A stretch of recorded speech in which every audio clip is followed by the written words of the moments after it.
nombreux en train de suivre ou encore d'attendre cette grande émission que vous aimez tant, Binti, cette émission qui débat autour de sujets qui cadrent avec la jeune fille tout comme la femme. Et aujourd'hui, comme à l'accoutumée, on aura un très beau thème qu'on aura à partager ici sur ce plateau. Et je vous annonce qu'on aura une grande dame, une femme leader avec qui on aura à partager ce sujet. Je préfère bien qu'elle puisse se présenter seule. Bonjour Madame Clotilde et bienvenue dans cette grande émission Binti. Bonjour Suzy, merci. Une petite biographie pour toutes ces personnes qui vous découvrent pour la toute première fois. Voilà, Suzy, je réponds au nom de Clotilde Mutita. Je suis née ici à Lubumbashi, je suis une fille de Lubumbashi, j'ai grandi à Kipushi. Dans ma petite enfance, je l'ai passée à Kipushi. Et la jeune fille comme vous, Binti, comme vous l'avez souligné, j'ai eu à passer aux côtés des religieuses à l'internat à Kwisukafubu. Donc j'ai eu à passer des moments dans mes humanités, je les ai passés à Kwisukafubu et après j'ai embrassé la médecine sur le campus de Lubumbashi et j'ai interrompu par la maternité. Et donc j'ai arrêté d'être Binti pour les enfants. Et pendant que j'étais en train d'être mère, quand j'avais interrompu mes études, feu mon mari, papa Godefroy Mouikou, m'a demandé de retourner aux études. Et c'est comme ça que je suis allée faire les sciences de l'éducation. Okay. Donc là, je suis licenciée en sciences de l'éducation et je me suis plus spécialisée en paix et gouvernance.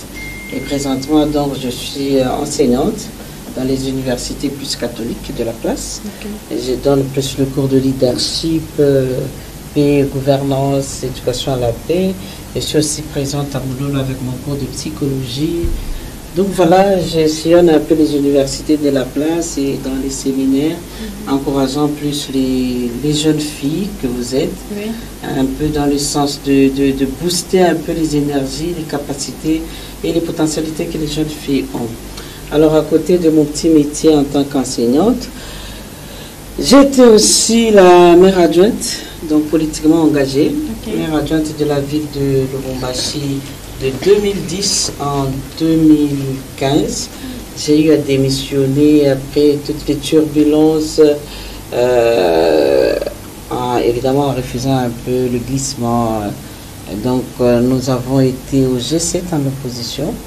Et depuis lors, donc, je suis dans l'opposition parce qu'il faut dire que après le G7, nous avons basculé vers le RASOP et finalement, avec l'alternance qu'il y a eu, l'alternance pacifique, nous sommes basculés encore une fois dans une opposition républicaine. Et donc, je suis présentement la coordonnatrice adjointe en charge de la mobilisation et formation idéologique au Grand Parti Ensemble pour la République, cher à Moïse Katumbi Tchapoué. Donc, au-delà de tout, je suis très engagée aussi dans mon église catholique. Je suis vraiment catholique. Je suis aussi dans la commission justice et paix. Et dans l'enseignement, pour le moment, j'ai fait la doyenne dans les sciences de l'éducation. En tout cas, un très très bon parcours, madame. Merci à vous. Je suis très sûre que les jeunes filles qui sont en train de vous regarder vont vous prendre comme modèle, si on peut le dire ainsi. Et comme à l'accoutumée aussi, on ne sera pas seul avec Madame Clotilde Mutita. Je serai accompagnée par ces belles Binti, ces belles demoiselles avec qui nous avons souvent l'habitude de partager ce beau plateau. Marcia Kabanga, bonjour et bienvenue à toi. Bonjour Suzy, bonjour également à tous ceux qui nous suivent de partout. J'espère que tu vas bien. Très bien, je suis pour toi. Ça va aussi, merci. Aux côtés de Marcia, nous avons Landrine Kimessé. Bonjour et bienvenue. Bonjour Suzy, j'en profite aussi pour saluer toutes ces personnes qui nous suivent de partout cet après-midi. Gloria Kabash, bonjour et bienvenue à toi. Bonjour Suzy et bonjour à toutes ces personnes qui ont pris goût de nous suivre. Merci. Le décor est planté. Nous sommes ici avec notre invitée, Madame Clotilde Mutita, qui est femme leader.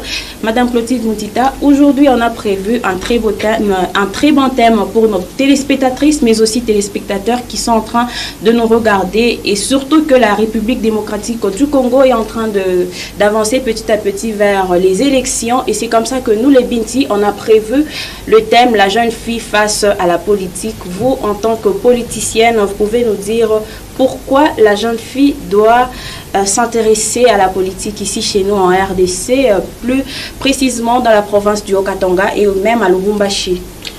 Voilà, Suzy, et bonjour à toutes. Bonjour, madame. Heureuse de me retrouver parmi vous. Ça fait vraiment plaisir bien, de ça fait partager jeune avec fille. Et ça fait du bien qu'on puisse débattre du sujet même, la politique. Et des fois, on pense que la jeune fille ou la femme fuit souvent le sujet politique. Personnellement, je me dis que je pouvais commencer un peu plus tôt, réalisant un peu les méandres politiques dans lesquels j'évolue. Et je me dis, Binti, je pouvais déjà commencer. Et malheureusement, j'ai commencé un peu tard, déjà mère, et bon, subitement, je suis jetée dans ces réalités politiques. Et pour s'y faire, je me dis que je n'abandonnerai pas la politique, parce que je pense que la place de la jeune fille est là, et surtout la place de la femme. Et il faut absolument accompagner la jeune fille pour qu'elle puisse se retrouver et qu'elle puisse se préparer. Et pour s'y faire, la réalité qui soit la nôtre, donc la réalité au niveau de notre pays, vous l'avez souligné, en processus électoral, et la réalité au niveau de notre province, vous devez reconnaître aussi l'apport de la femme au niveau de la province, évidemment aussi au niveau de la Louchoise que nous sommes là. Et donc je voudrais vraiment discuter de temps en temps, faire en sorte que la place de la jeune fille soit celle d'abord reconnue comme étant éducative. La femme est par excellence celle qui apporte l'éducation. Et je suis très rassurée que la Louchoise est plus cette femme orientée vers l'éducation, la bonne éducation. Parce qu'on peut reconnaître que la jeune fille Louchoise est vraiment celle qui, peut-être au jour d'aujourd'hui, celle qui soit vraiment éduquée. Et c'est possible que cette expérience, cette réalité qu'elle a toujours portée naturellement, qu'elle puisse maintenant la porter vers la politique. Et donc, pour ma part, moi, je pense qu'il y a maintenant, je suis en train de réaliser que l'heure a déjà sonné pour que notre société, ici quand je parle de la société, je parle et de la vie de Lubumbashi, de la province, et pourquoi pas notre pays, puisse réaliser que la jeune fille doit absolument être préparée pour affronter la politique. Et ici, tout compte fait, et il y a tous ces slogans qu'on a vécu il y a plus d'une décennie, garçons et filles à l'école. Oui. Je crois que ceci préparait déjà la jeune fille à cette réalité, la politique.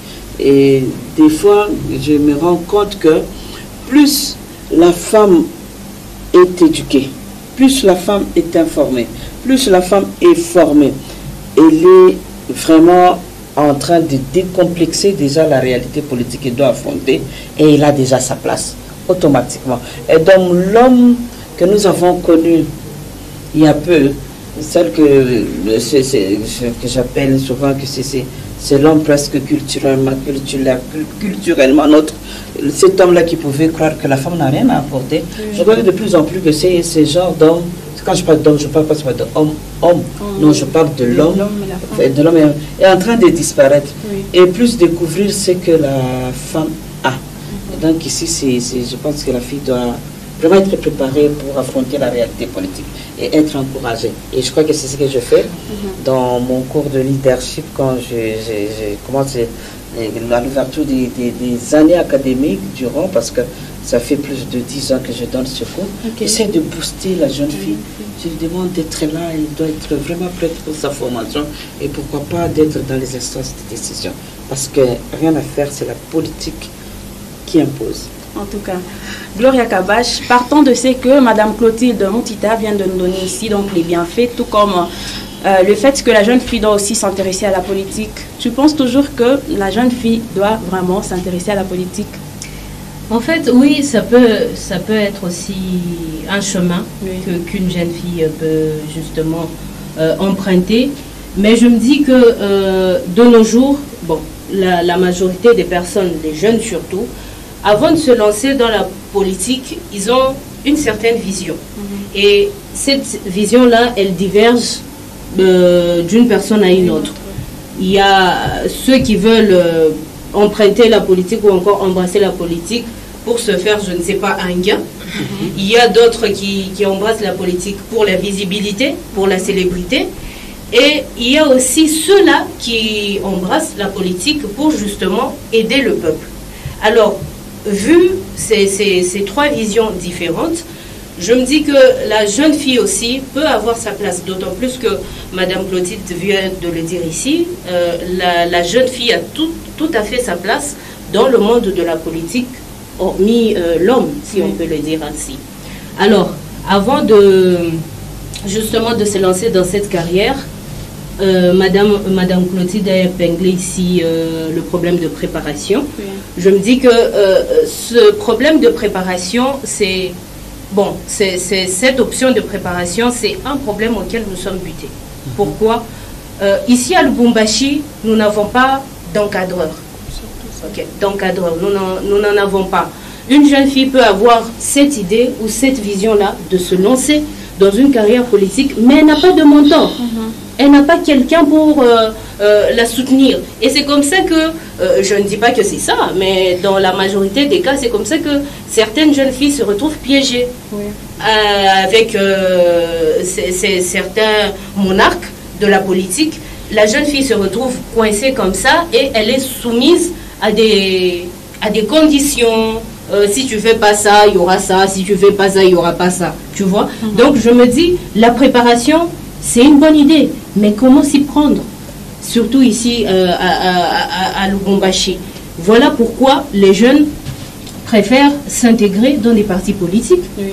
Question de se trouver un mentor et justement se lancer dans cette carrière. Moi, je me dis que ce n'est pas impossible pour une jeune fille de se lancer dans une carrière politique, mais la question c'est comment va-t-elle s'y prendre? Qui sera son mentor pour la soutenir afin que cette dernière puisse se lancer dans la carrière politique? Madame Clotilde Moutita, je reviens vers vous. Déjà, comme Gloire était en train de le dire, comment cette jeune fille doit s'y prendre? Qui sera son mentor?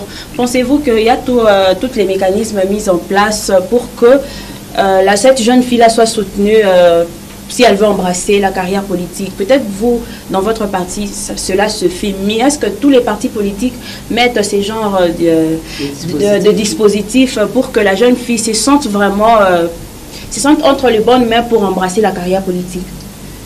Vous savez, je vais partir pas pour vous élayer, je voudrais peut-être y aller d'une manière concrète et plus réaliste.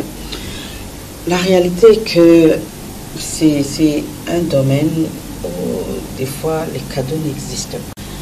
Et donc, une réalité telle qu'on vous attend et on vous dit, venez, nous allons vous former, il y a un cadre adapté ici, je n'en trouve pas. Et d'autant plus que nous pouvons reconnaître que toute la jeunesse entière n'a plus de repères, plus de modèles. Et les modèles sont rares, quand bien même chez la femme, quand bien même chez l'homme, mais qu'à cela ne tienne, il y a toujours ce qui fait en sorte que par moment, nous pouvons évoluer avec des personnes phares. En fait, en leadership, c'est quoi? Moi, je me dis, c'est pas parce que nous voulons être comme l'autre que nous pouvons être complètement comme l'autre.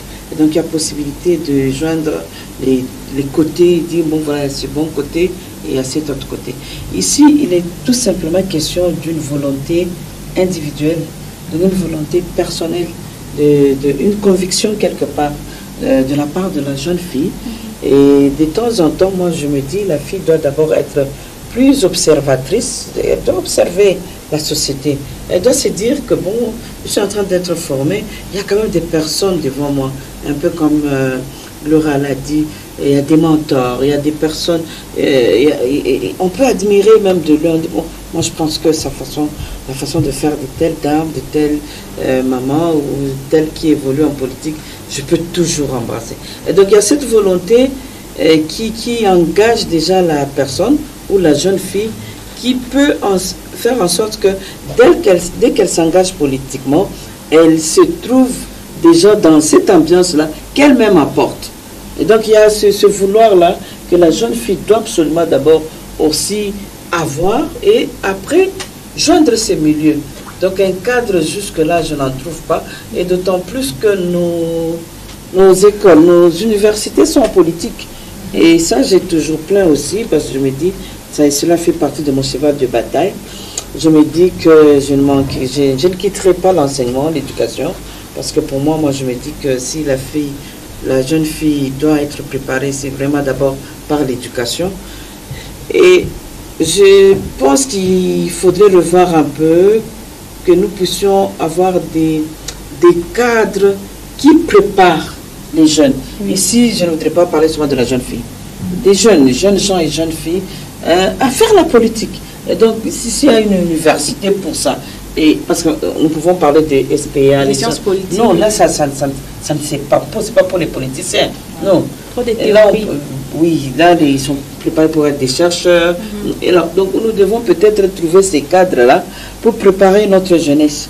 Et les jeunes qui pensent intégrer ces cadres, ils se préparent, ils se disent, moi, je vais faire la politique après cette formation. Malheureusement, ces cadres-là n'existent pas. Même ici à Lubumbashi, peut-être non. Mais d'une manière ou d'une autre, nous avons des personnes cibles, des personnes phares, et que nous pouvons affronter.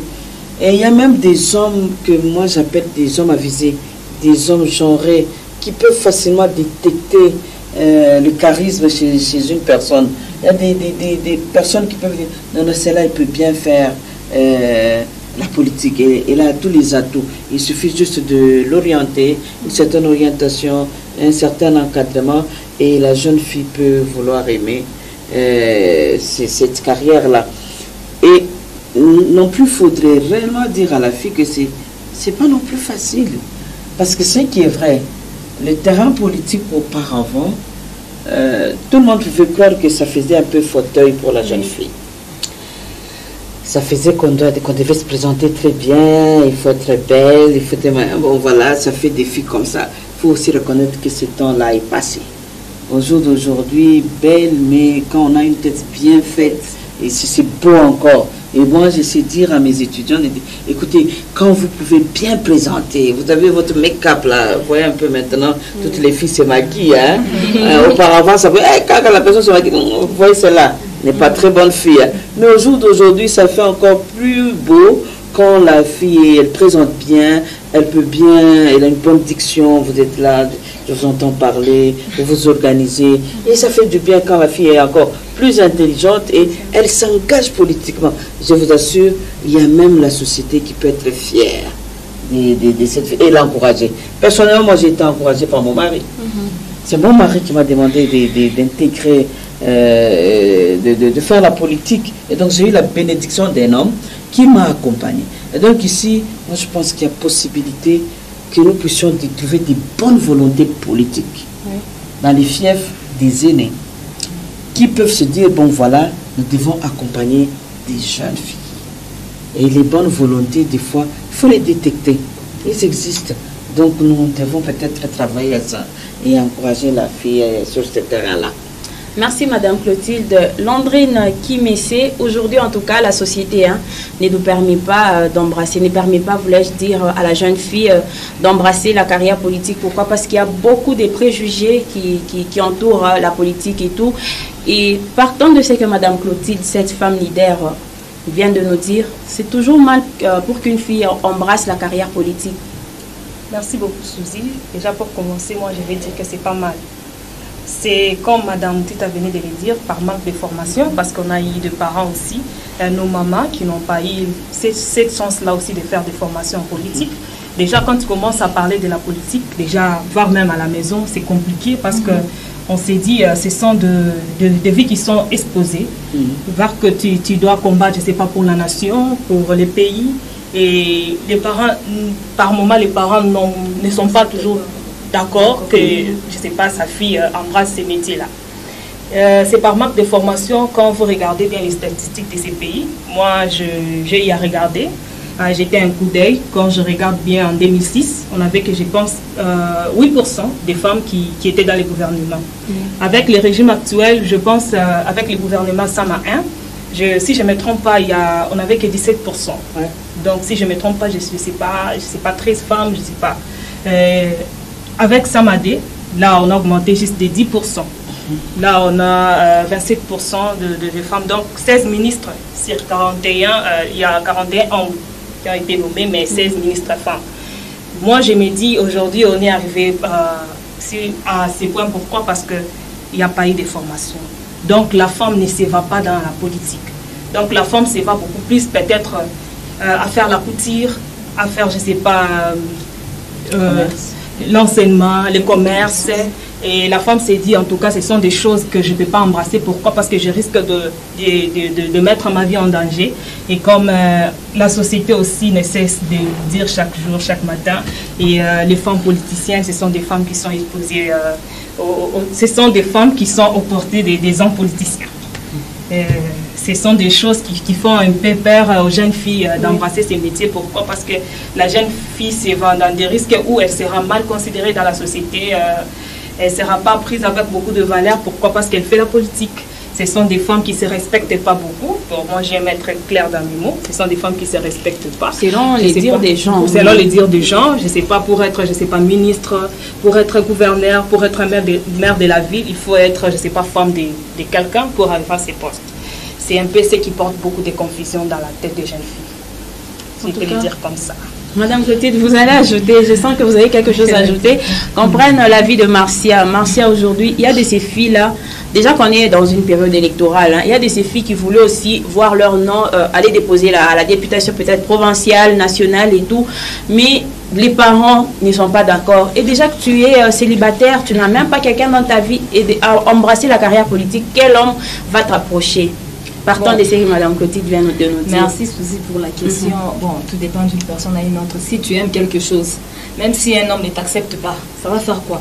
Il faut aller de l'avant. Moi, je me dis, j'encourage les femmes politiciennes. Pourquoi? Parce que premièrement, ça me fait du bien quand tu vois une femme ministre, bourgmestre. Les gens nous découragent souvent. Ils disent quoi? La femme ne peut pas faire la politique, la femme c'est à la cuisine, la femme ne peut pas travailler, la femme... Or, on est capable de tout faire. Ce qui nous décourage, c'est l'entourage, les gens, la population. Moi, ça me fait du bien si je vois une femme ministre, une femme gouverneur. Je prends l'exemple de la Tanzanie. Il y a une présidente, c'est une dame. Oui, c'est une dame. Mais moi, je me dis, Suzy, même si je ne suis pas mariée, si j'aime quelque chose, je veux le faire. Et tu acceptes d'être pointé du doigt que tu as à la merci des hommes politiques et tout? Bon, si tu acceptes que tu sois à la merci de tout le monde, tout dépend de toi. Tout dépend d'une personne à une autre. Chacun a sa façon de voir les choses, chacun a sa conviction, tu vois. Si tu veux être à la merci de tout le monde, c'est toi. Ça dépend d'une personne à une autre. Même moi, si tu cherches quelque chose, tu as un objectif, tu as des ambitions, tu les feras avec plaisir.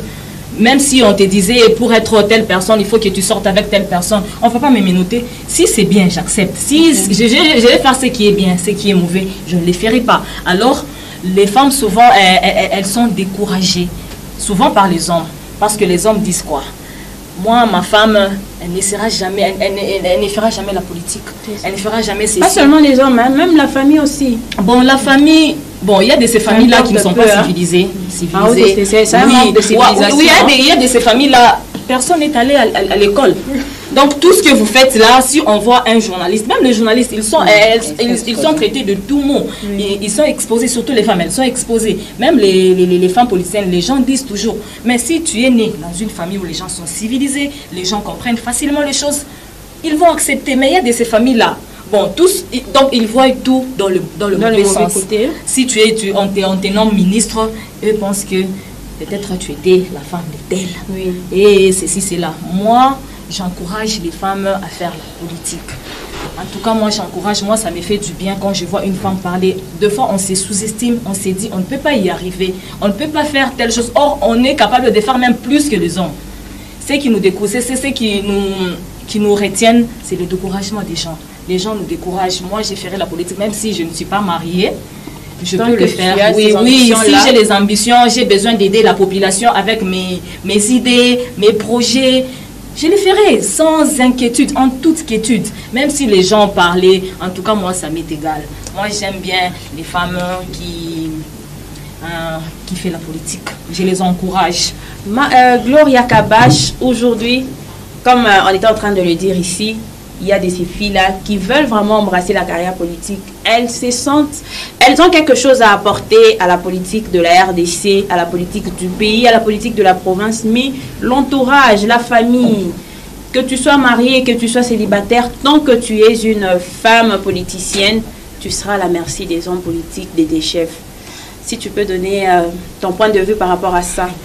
Bon, Suzy, premièrement, par rapport à ça, je me dis que c'est un peu un faux débat. Pourquoi? Parce que dans chaque métier, il y a toujours des risques. C'est ça. Même si on te mettait dans un bureau cadenassé, avec des murs partout, Suzy, si quelque chose veut t'arriver, ça va t'arriver. Donc, je me dis, chaque métier comporte des risques, mais tout dépend d'abord de ce que toi, tu cherches dans ce métier-là. Comme j'étais en train de le dire, la vision, c'est quoi ta vision? Quand tu te lances, tu veux te lancer dans la politique, qu'est-ce que tu cherches, toi, en tant que femme? Est-ce que tu cherches le gain? Tu cherches la visibilité? Est-ce que tu cherches un financement? Tu cherches quoi? Ou bien tu le fais par passion? Suzy, chaque métier, il y a des métiers plutôt où on a déjà, l'entourage, il y a déjà collé une étiquette. C'est ça.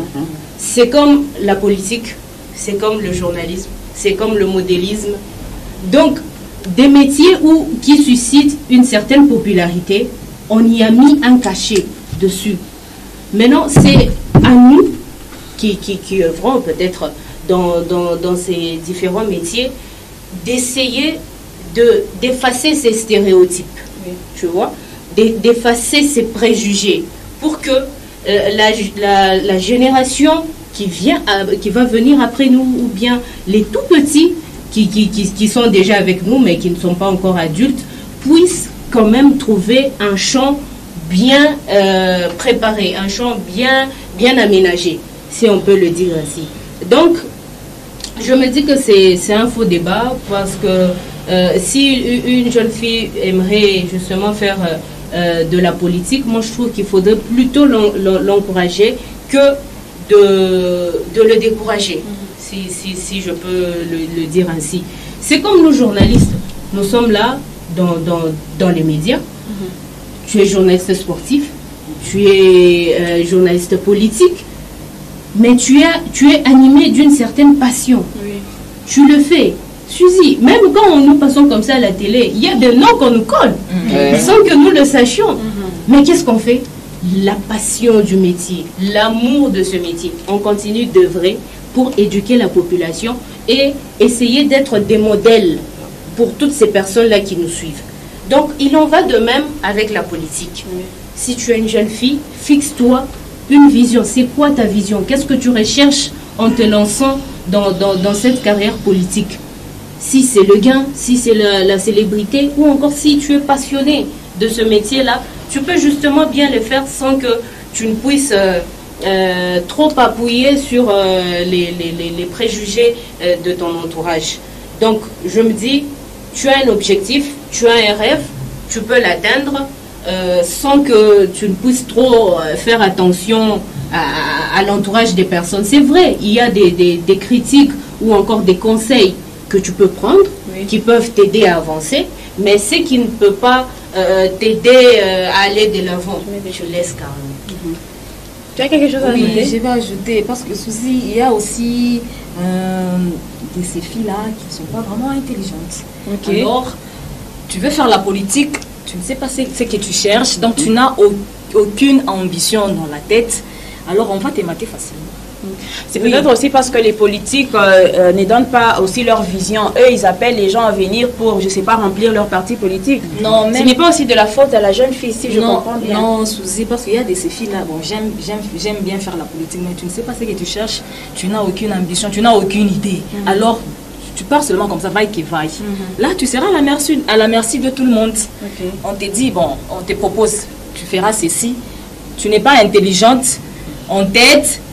Alors après, on te demande quelque chose, donc tu seras redevable. Dans chaque métier, alors, il faut toujours qu'on nous aide, non? Parce qu'on n'est pas encore... Oui, parce qu'il y a d'autres personnes qui ne connaissent rien de foi. Tout, on ne fait que t'aider, on ne fait que t'aider, on ne fait que t'aider, on t'aide presque. Donc, on ne fait que t'aider, on ne fait que t'aider. Alors, on te demandera quelque chose en retour, parce qu'il y a de ces gens-là, il y a de ces filles-là. Une fille est intelligente, elle est capable de tout faire elle-même. C'est vraiment difficile qu'elle soit à la merci de tout le monde. Merci Marcia. Madame Clotilde, vous œuvrez dans la politique. Vous êtes une femme leader de la politique de ce pays. En tout cas, vous avez occupé beaucoup de postes déjà vice-maire, ce n'est pas donné à tout le monde. Vous savez de quoi la politique est faite, si je peux dire, les inconvénients tout comme les avantages de la politique. Partons de ce que les Binti ont eu à dire ici. Vous pouvez nous dire quoi ou encore dire à ce parent-là qui ne veulent même pas entendre que leurs filles veulent embrasser la carrière politique, compte tenu des préjugés que l'on a déjà collés à ce métier-là? Ah oui.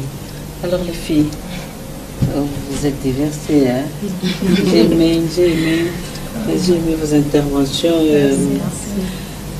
Vous savez, la société, elle présente des fois des situations telles que des fois il faut vraiment avoir l'œil qui analyse plus. Et donc l'œil qui peut comprendre et très vite saisir l'essentiel. Les avantages et les inconvénients existent à chaque chose. Oui. Et chaque fois qu'on déborde, ça peut faire inconvénient. Et chaque fois qu'on les fait bien, ça fait un avantage. Donc je crois à tout cela, il faudrait quand même qu'il y ait une bonne dose de compréhension. Il a existé des pesanteurs culturelles autour de la réalité de la jeune fille, surtout dans notre société congolaise et aussi dans notre ville de Lubumbashi, parce que c'est sur la ville que nous sommes. Qu'à cela ne tienne, les inconvénients en politique existent. Un peu, pas pour vraiment encourager un tout petit peu les discours de Marcia, un peu très rude, je comprends. Ça fait une éducation dans le sens de bien faire les choses, c'est vrai. Une fille intelligente, les filles sont toujours intelligentes. Ne t'en fais pas, la fille est née intelligente, hein. Vous savez, avec le don que le Seigneur lui a sacré, ça fait que la fille, c'est rare qu'on trouve c'est malheureux qu'on rencontre des gens qui peuvent dire d'une femme ou d'une jeune fille, non, la maman n'a jamais été... D'accord. Il suffit d'accompagner, de l'éduquer et la possibilité de faire avec elle des bonnes choses. Alors les avantages, parce qu'il s'agit des avantages. Les avantages dans le sens où, moi je pense que la femme déjà, elle naît presque leader. Parce que moi je réalise que la femme peut se gérer. D'abord elle-même, toute petite, vous allez trouver des compétences, des réalités telles que elle peut facilement gérer aussi la famille, à l'absence des parents. Et donc elle a tous ses atouts, toute jeune, et son cœur maternel, cet apport-là de cœur maternel, celle qui a apporté, qui a donné la vie, et à l'homme, et à la femme. Moi, je pense que c'est cette femme-là que nous pouvons aussi préparer pour pouvoir décider. Ici, pas décider dans la famille restreinte, décider sur les instances ouvertes, officielles, telles que vous avez souligné, Madame la Présidente de Tanzanie. Et je pense que ce cœur maternel, joindre aussi les aspects politiques, c'est un avantage pour la femme. Ça, on ne peut pas se refuser. Je pense que nous sommes sur ce parcours-là, nous sommes sur ce sommet-là, où la femme peut apporter, et ça fera en sorte que, quand ce sera un acquis, je crois que c'est avec l'éducation.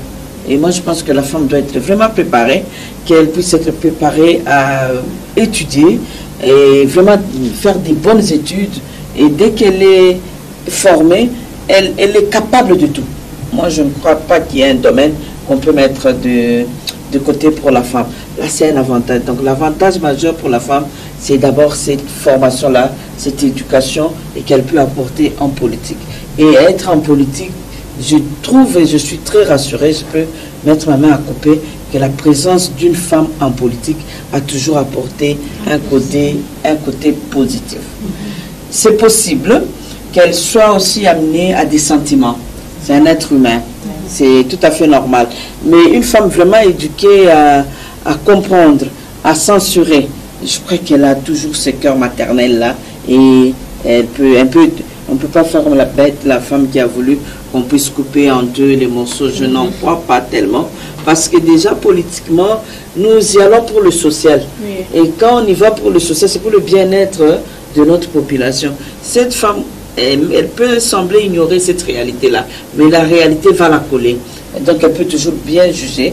Et souvent on dit que les femmes ont les oreilles, elles écoutent. Les femmes écoutent plus, oui, beaucoup. Et donc même si elle peut sembler ne pas bien suivre ou comprendre, dès qu'on lui parle, on peut dire non, écoutez, ce n'est pas bon. Ce que tu fais, c'est pas bon, il faut revoir les choses. Je crois qu'elle peut écouter. C'est le côté très positif que la femme peut avoir en politique. Et je pense que s'il y en a beaucoup sur les instants de décision, c'est Landrine, tu l'as souligné. Je crois que déjà 27%, c'est pas mal, ma chérie. Nous pouvons croire que c'est ça, c'est déjà un grand pas. Nous avons été à 6, tu l'as souligné, et puis à 11, et puis à 17. Et au jour d'aujourd'hui, à 27%, je crois que nous sommes en train de nous battre pour que dans les jours qui suivent, que ça peut faire 50-50, ou les 30 que nous retrouvons dans notre constitution. Donc ce n'est pas mal. Nous n'allons pas nous décourager, mais par contre, moi je voudrais que toutes, comme vous là, Binti, que vous puissiez vous préparer déjà à vouloir. Ce qui est vrai aussi, la femme, ça c'est déjà dans les inconvénients. Oui. La femme elle-même, elle a ce qui l'accompagne et que moi j'ai toujours déploré, c'est la peur d'entreprendre. La femme a peur d'entreprendre. La femme n'est pas audacieuse. Elles sont très rares, les femmes audacieuses. Ici je parle d'une audace politique. Il faut oser. Il faut faire avec. Et à un certain moment, il faut savoir attaquer. Moi, des fois, je sais dire que là, je suis à l'église. Là, je suis dans mon métier d'enseignante. Mais là, et quand je parle comme ça, il y a ceux-là qui me disent, là, je suis politique. S'il faut décider, je sais décider.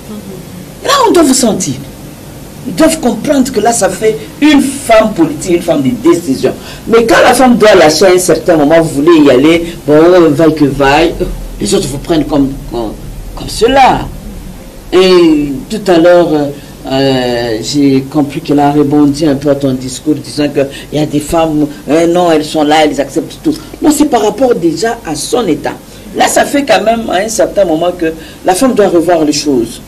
Ça ne doit pas être pareil.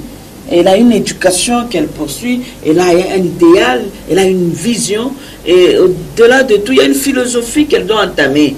C'est vrai qu'elle peut d'abord être dans un parti politique, mais quand elle sent qu'il y a les tenants de ces partis manquent de vision, il n'y a pas d'idéal, et il faut quitter, il faut arrêter. Moi, je dis que j'ai mes ambitions, j'ai mes convictions, j'ai mon idéal que je poursuis et des objectifs. Et quand ça bascule vers ce que je ne sais pas supporter, ah non, il est question de revoir les choses. Donc ici, les inconvénients peuvent venir avec la réalité de chaque femme. Mais il y a possibilité de rendre les choses plus avantageuses. Et la femme doit aussi savoir que c'est un terrain pas glissant, rocailleux. C'est un terrain avec beaucoup de pierres, où ça tire des fois à balles réelles. Il faut reconnaître ça. Surtout sur les femmes, quand on sent que c'est une femme engagée, c'est une femme très forte, celle-là, non, ça peut vous tirer. Et vous devez savoir vous relever et dire que bon, voilà, j'y suis et je reste. Et bon, moi, je dis souvent que je serai toujours là. Même si vous tirez, ça peut faire... Moi, maman, je serai toujours là en politique, pas pour embêter, mais pour vraiment combattre. Et donc, il faut partir avec des convictions comme ça. Jeune fille, au jour d'aujourd'hui, vous devez vous dire que c'est beau. J'ai vu, je suis en train de récolter un peu, je me dis que je dois faire des témoins. Hein? La femme qui est candidate, tout à l'heure, tu as dit que bon, il y a les parents qui n'acceptent pas ça. Vous savez, la société est en train d'évoluer aussi. À ses parents, nous ne pouvons pas jeter des pierres. C'est un peu ce que j'étais en train de vous dire. Il y a une peur bleue qui accompagne un peu la jeune fille d'abord elle-même et pourquoi pas les parents. Les parents peuvent se dire, bon, il y a beaucoup de risques pour elle et des fois les décisions ou les réunions ne se passent que la nuit pendant qu'elle doit retourner, elle doit trouver un mari. Même quand ça tire à balles réelles, là, c'est en danger. Bon, les balles, c'est pas cela de tirer comme ça. Ça fait des coups comme ça, on vous terrasse et on vous dit, vous n'êtes pas à votre place. Ou encore lors d'une marche, il peut y avoir des émeutes et tout. Bon, ça c'est peut-être dans la réalité pratique. Moi, je dis des coups de la vie. Non, des coups politiques, donc on sait que bon, si on l'ouvre ici, elle risque de passer, alors on vous décourage. Et ça vous tire un peu comme ça, par-ci, par-là, et vous sentez que c'est impossible de continuer dans la vie politique et vous abandonner. Non, la femme doit être préparée. Elle doit se dire, ça fait des bonnes guerres. Et surtout, se préparer à avoir des nerfs solides. Vous devez faire des femmes capables. Et donc, à un certain moment, même ceux-là qui viennent vous combattre, ils doivent se dire qu'ils ont affaire à une fille, à une jeune fille préparée à l'esprit politique. Vous voyez? Et on doit sentir qu'à un certain moment, à des décisions, vous ne pouvez pas ne pas être consulté. Donc, je crois que c'est un travail personnel de la jeune fille. Et aussi un travail personnel de la jeune fille dans sa famille. C'est la fille, par son comportement, qui doit convaincre aussi sa famille. Quand la famille sent que, voilà, notre enfant est vraiment engagé, elle est sérieuse, elle le fait bien. Notre fille, vraiment, par rapport à certains comportements, nous ne la voyons pas dans cette histoire-là. Vous êtes journaliste, je suis très rassurée, je vous trouve très belle, vous êtes là, sage d'ailleurs dans vos interventions. Et les parents sont très contents quand ils vous voient aussi. C'est un aspect. Moi, presque, je suis née dans une grande famille, et presque la moitié de mes jeunes frères, je suis née, ce sont dans la communication. Il y a Dani Sebente, il y a Viviane, bon, tout ce monde-là autour de moi. Mais pour nous aussi, c'était de la joie quand on pouvait les... Ah, elle passe. C'est ça. Ah, c'est mon frère. Et là, tout à l'heure, je crois que je suis en train d'être en vedette. N'est-ce pas? Oui, mais si. On a vu Maman Clotilde. Et donc, il y a possibilité aussi de travailler sa personne dans le sens de convaincre son entourage. Donc, la jeune fille qui pense vraiment évoluer dans ce parcours-là politique, doit aussi préparer son entourage, par son comportement, par son éducation, par sa façon d'être, sa façon de vivre, sa façon de faire les choses. Vous devez convaincre pratiquement. Et donc vous devez être ces femmes quand on doit dire, et souvent moi je dis ceci, on peut tout dire de vous, que vous pouvez être la pute, la sorcière, la je ne sais qui, celle-là elle fait n'importe quoi, mais qu'on ne vous y retrouve pas. Non, on peut tout dire, la société elle peut parler, mais quand on doit vous rechercher, on ne vous retrouve pas. Et croyez-moi, dans les jours à venir, ce sont ces mêmes personnes-là qui vont témoigner de votre personne et qui vont vous encourager. Moi, j'ai été encouragée d'abord par mon mari. C'est mon mari qui m'a demandé de faire la politique. Et puis, bon, par après, je n'ai pas trouvé d'embûche. Ma belle famille, très heureuse de mes savoirs politiques. Ma famille, n'en parlons pas. Et j'emballe presque tout le monde. Hein. Et non, je dis bon. Et au jour d'aujourd'hui, ça fait mes enfants. Ils sont très politiques. Quand il y a quelque chose, ils savent m'appeler maman, écoute, on discute un peu. Et ça fait du bien. Et en moi, je me dis, bon, quelque part, je crois qu'il y a une conviction. Et j'ai des promotions, ça fait 12 ans que je donne cours. Il y a des étudiants qui m'appellent. Non, maman Clotilde, je voudrais faire aussi la politique. Donc, je me dis que quelque part, il y a un modèle que je dois préserver. Et donc, je ne peux pas faire n'importe quoi. Je vous fais un exemple. Nous sommes en crise politique, 2015. Nous devions vivre une première alternance. Il y a eu cette constitution, vraiment chèrement acquise. Donc, chèrement acquise, il fallait préserver certaines valeurs constitutionnelles, telles que la démocratie et tout ce qui... Donc, les piliers de la démocratie, ça fait les élections. Alors, autour de ces débats, tous ces discours-là qui coulaient, nous sommes vers 2015, moi je m'étais dit, bon, il y a des personnes qui m'observent. Dois-je rester et trahir ma personne? Et donc, je dois dire, par exemple, à mes étudiants, faites ce que je vous dis, ne faites pas ce que je fais. Ce que je fais, c'est-à-dire quoi? Je suis professeur de démocratie et paix. Et dans ce cours-là, le grand chapitre, c'est la Constitution, où j'essaie de dire à mes étudiants, le mandat est une seule fois renouvelable. Mais que je retrouve pour dire, non, voyons un peu. Bon, et puis les étudiants, vous savez, les étudiants, c'est une masse terrible. Hein. Ils savent vous rappeler que, bon, voilà, madame, vous nous dites ça, mais ce que vous faites là. Alors, je devais choisir. Et je m'étais dit, je pars pour l'honneur d'abord de ma personne, par rapport à mes convictions et surtout par rapport à mon entourage. Et je crois que j'ai convaincu quelque part. Vous n'avez pas visé l'argent. Non, le pouvoir. L'argent, vous savez, ça... Et là encore, il faudrait vraiment que nous puissions en parler. Parce que des fois, on pense que... Ça, c'est Landry qui l'a dit. Et des fois, on pense que quand on va en politique, c'est pour de l'argent. Moi, je crois que politiquement aussi, des vrais politiciens ou des vrais politiques n'ont pas d'argent. Et souvent, ils meurent pauvres. Oui. Sur d'autres cieux, peut-être.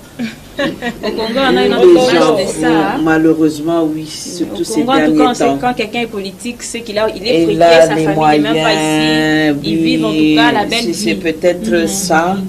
Mais je crois que ça suit la personne. D'abord, ce qui anime, c'est cette volonté-là de servir. Les moyens viennent après. Moi, je peux vous jurer, vraiment, quand je démissionnais, je me disais, bon, je n'avais pas réfléchi 2 fois. Et je crois que même au jour d'aujourd'hui, je n'ai jamais eu mes indemnités au niveau de la mairie. C'est à peine que madame qui est sortie m'a remis une petite enveloppe. Mais c'est ce que vous aurez à planter qui va vous poursuivre. Donc ici, moi, je voudrais peut-être dire à la jeune fille d'oublier cette dimension. Mais par contre, de travailler. Les moyens vont la suivre. Moi, j'essaie de rencontrer des personnes qui m'aident. Ah, madame, c'est vous. Ah, c'est vous, maman Clotilde. Vous aviez dormi. Non, venez prendre un peu de carburant. Donc, ce sont les relations. C'est ce que vous aurez planté qui peut-être qui peuvent vous poursuivre. Donc, à la jeune fille, moi, je l'encourage de pouvoir peut-être minimiser cette dimension-là, pouvoir, argent et peut-être des postes dans le sens de s'enrichir. De s'enrichir, mais apporter ce qu'il a. Vous voyez un peu quand vous m'appelez, on doit discuter politique. Moi, ça me fait du bien. Peut-être ça. Et je me dis, bon, nous discutons. Peut-être même une seule jeune fille peut croire en moi et peut venir et elle peut être convaincue et nous ferons ensemble et dans les jours à venir, parce que si nous sommes leaders politiques, c'est pas pour nous aujourd'hui, c'est pour les générations futures. Et nous croyons que vraiment, dans les 10 ans à venir, la jeune fille sera très présente dans toutes les institutions. Merci beaucoup, Madame Clotilde. Chers téléspectateurs, nous allons prendre une petite pause, question de se ressourcer encore un tout petit peu, et nous allons rentrer.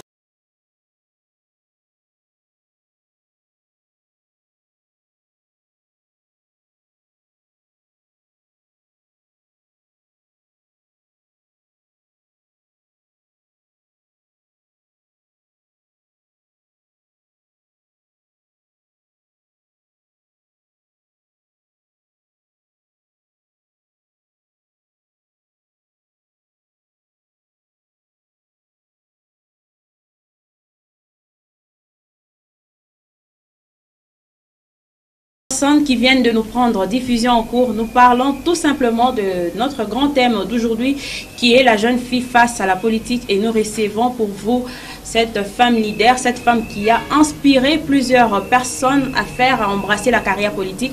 C'est Madame Clotilde Moutita. Madame Clotilde, je reviens encore vers vous.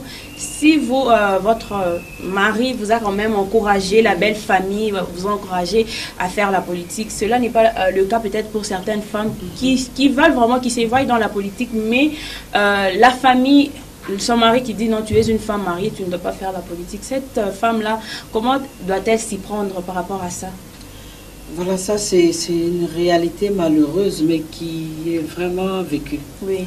Beaucoup de femmes, et j'en rencontre, tout comme ces derniers temps, je rencontre aussi des hommes qui me disent qu'ils voudraient bien envoyer leurs femmes en politique, donc venir vers moi et qu'on fasse ce chemin-là, ce combat. Mais parlons un peu de ce cas-là, de la femme qui voudrait vraiment être en politique et que l'homme soit vraiment une barrière ou un blocage. Je vais peut-être redire les choses, comme je venais de les dire tout à l'heure. C'est une question de conviction d'abord personnelle, de comment vous-même vous allez croire en vous-même. Parce que des fois, l'homme, c'est de la manière dont la femme se comporte.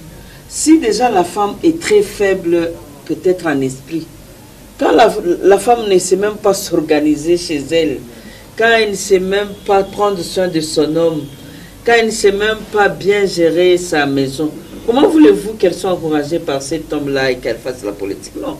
Il faut d'abord bien faire les choses. Moi, je pense que j'étais d'abord cette femme-là ménagère, vraiment la femme aux casseroles, et une femme maternelle. Il faut dire que j'étais une vraie mère, et je continue à l'être, et une femme bien organisée. Et quand vous réussissez déjà ces petites choses-là, l'homme déjà à la maison, il est très sûr que voilà, moi en tout cas ma femme. Donc moi je pense que ces femmes-là, c'est vrai, écoute, il y a une catégorie aussi d'hommes, rien à faire. C'est là que j'appelle coutumièrement notre. Eux ne changeront jamais. Donc désolé pour ces femmes-là, ils sont tombés dans cette réalité-là. Bon, elles feront avec. Mais moi je pense qu'il y a au moins de l'espoir à chaque chose. On peut compter avec tous ces hommes-là par notre façon de faire les choses. Et donc la femme se prépare déjà. Qu'elle soit ordonnée, qu'elle demande, où est-ce que je peux continuer mes études?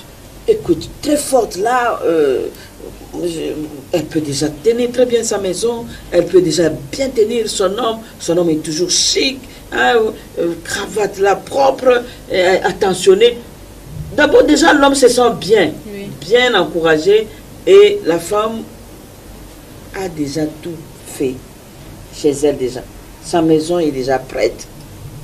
Et maintenant là, je crois que ce n'est pas la femme qui demandera à l'homme. C'est l'homme lui-même quand il sentira que la femme de plus en plus s'engage. Moi j'ai des hommes qui m'ont dit, maman Clotilde, cette fois-ci tu dois te déplacer, écoute, je prends aussi ma femme là. Hein. Je crois qu'elle est en train de... Elle écrit déjà bien, et puis tu sais, elle sait bien lire. Mais tu vois, elle perd tout son temps là dans la cuisine, bon, de temps en temps. Donc je crois qu'il y a d'abord cet aspect-là. Je voudrais demander à la jeune fille, comme vous là, mariée déjà, ce n'est pas mal que vous soyez fiancés et que vous puissiez déjà vous engager tous les deux. Jeune homme et jeune garçon fiancés, allez-y vers les partis politiques. Moi j'attends les jeunes couples comme ça. Et quand il y a une jeune fille, je les encourage aussi à amener leur fiancé. Quand il y a les... Alors, que nous puissions être préparés d'abord pour cela. Et que l'homme avec qui nous vivons, si nous sommes déjà engagés dans le mariage, que nous puissions convaincre l'homme par notre façon de faire les choses. L'aimer aussi. La soumission, ce n'est pas une question de... Ce n'est pas une question de domination. Non. La soumission, elle est trop... La soumission, c'est quelque chose de très beau. Donc, que cette femme soit soumise, elle va se rendre compte que dès qu'elle sera soumise, l'homme l'aimera. Moi, je crois que j'étais cette femme très soumise et je pouvais avoir tout de mon mari. Et c'est comme ça qu'il m'a encouragé. Il dit, non, écoute, je t'ai trouvé déjà sur le campus de Lubumbashi, intelligente, tu retournes, tu vas étudier. Et j'ai traîné les pas. Donc, je crois que c'est notre côté. Le côté plus chez la femme, que la femme puisse convaincre par sa façon de faire les choses, que la femme soit préparée, qu'elle-même ne puisse pas abandonner les études parce qu'elle est grosse. C'est un aspect. Parce qu'il y a aussi ça, quand la femme tombe enceinte, elle pense qu'elle devient malade. Non, non. Accoucher le jour, moi j'ai mon étudiante, j'ai aimé vraiment. C'est par contre moi qui ai piqué une crise. J'ai une étudiante qui devait défendre, elle était déjà presque à terme. Mais je vous dis déjà, ça fait 5 jours, j'attendais qu'elle accouche, qu'elle n'a pas accouché. Alors quand elle est arrivée pour sa défense, elle m'a dit, maman, j'ai dit, l'encourager pendant l'année, écoute Déborah, tu dois être là. Il faut vraiment que tu défends, tu termines. Tu dois défendre. Alors, le jour de la défense, c'était la semaine passée, elle arrive, elle me dit, maman, j'ai ça que je dois aller aux toilettes. C'est quoi? Bon, elle était là et j'ai aimé. Donc ici, vous devez aussi savoir, les filles, jeunes mamans, que la grossesse, c'est pas un problème. Portez votre grossesse, c'est une fierté. Allez-y vous battre. Quand votre homme sentira que vous êtes toujours forte et qu'il y a lieu de croire en vous, évitez évitez des petites choses. Les petites choses ici, c'est quoi? C'est quand vous devez être dans n'importe quoi. Quand votre homme doit douter de tout. Imaginez-vous quand votre homme doit se dire, par exemple, bon, cette relation-là, je ne la sens pas. C'est vrai, les hommes peuvent être vraiment un peu très vigilants. Mais quand ça transpire mal. Mais quand c'est bon, on n'a pas à cacher. Donc il y a lieu de revoir le comportement de nous, femmes, et il y a possibilité de croire que nous serons nombreuses dans les instances de décision. Donc ces hommes-là, nous ferons avec, ils existeront toujours dans notre société. Merci beaucoup Madame Clotilde, c'était vraiment un plaisir de vous avoir sur ce plateau. Un peu plus rapidement, un dernier mot à toutes ces jeunes filles-là qui nous regardent par rapport à notre thème d'aujourd'hui. Voilà, les filles qui sont en train de nous regarder, que vous regardez, vous les Binti, d'abord à vous, je vous encourage que ce thème que nous venons de traiter aujourd'hui ne puisse pas tomber à l'eau. Hein. Merci. Et donc je voudrais vous savoir très active politiquement. Et donc déjà exposée, pas dans le mal, mais je crois que dans le bien. Et déjà un atout très particulier, vous parlez déjà très bien et je vous sens très intelligente. Merci. Voilà, la jeune fille, je vais vous démontrer de vous y préparer. On doit se préparer. Et pour se préparer, donc, il faut aller vers la formation. Il n'y a pas d'âge à l'éducation, il n'y a pas d'âge à la formation. Il y a les ateliers, il y a des séminaires. Et on peut toujours retourner sur les bancs de l'école. Parce que plus on a des compétences, plus on est plus rassuré. Et donc, à la jeune fille qui me suit, je proposerai qu'elle soit motivée et qu'elle lève ce qui est caché en elle. Je suis très sûre qu'elle a des capacités cachées en elle et qui peuvent ressortir par la volonté. Et donc, à elle, je voudrais booster le courage et la volonté de pouvoir entreprendre et surtout l'audace d'oser. Merci beaucoup, Madame Clotilde. En tout cas, cher Binti, le temps nous fait défaut. On n'aura pas donné notre dernier mot par rapport à ce thème d'aujourd'hui. Je suis très sûre que les personnes qui sont en train de nous regarder ont eu à prendre quelques bons côtés et peut-être qu'ils vont même embrasser la carrière politique après notre émission d'aujourd'hui. Ça sera ça aussi mon dernier mot. Je dis comme ça merci à la grande équipe qui nous a réalisé. Là, je vois Félicien Kassongo à la prise de vue, Victoire Mumbai à la réalisation. Merci à la haute coordination de notre DG, M. Freddy Tijika, à la programmation de Patrick Kitenge et à toutes ces personnes qui mettent la main à la pâte pour que cette émission aille toujours de l'avant. Nous vous disons sincèrement merci et restez en compagnie de nos programmes. Au revoir. Merci.